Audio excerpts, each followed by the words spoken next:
আজকে আমাদের এই পরিণতির কারণ কি জানেন? কারণ এই যে আল্লাহ যে আমার এত নিকটে, এইটা আমরা ভুলে গেছি। বলেই আমরা আল্লাহ যে খাবার খেতে বলেছে তা না খেয়ে বিকৃত খাবার, প্রসেসড, আল্ট্রা প্রসেসড খাই বলেই রুগী।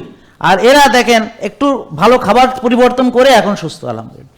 তাহলে ফুড ইজ আওয়ার মেডিসিন আর lifestyle is the cure. বুঝতে পারছেন? ফুড হলো আমাদের মেডিসিন আর লাইফ স্টাইল, ডিসিপ্লিন হলো আমার কিউর। কিউর মানে রোগ থাকবে না, যার ডিসিপ্লিন ভালো থাকবে রোগ থাকবে না। এই ডিসিপ্লিন আল্লাহর দেওয়া ডিসিপ্লিন। কিরকম? যে এক ভাগ খাবো। কয় ভাগ খাবো? পরিমিতি বোধ। কি খাবো? প্রকৃত খাবার খাবো। হালাল রুজি, হালাল খাবার এবং তৈয়বা, কল্যাণ খাবার। যেই খাবার আমার কল্যাণ, যেই খাবারে পুষ্টি, যেটা বিশুদ্ধ, যেটা তাজা, যেটা খাঁটি, যেটা প্রকৃত, আর বাকি সব বিকৃত। মানে যেই খাবার আল্লাহ দিয়েছেন প্রকৃতিতে যেইভাবে, অ্যাজ ইট ইজ, নেচার যেভাবে আল্লাহ করেছেন, এটা হলো প্রকৃত, আর সব বিকৃত। জেকে লাইফস্টাইল, ওষুধ মুক্ত সুস্থ জীবন।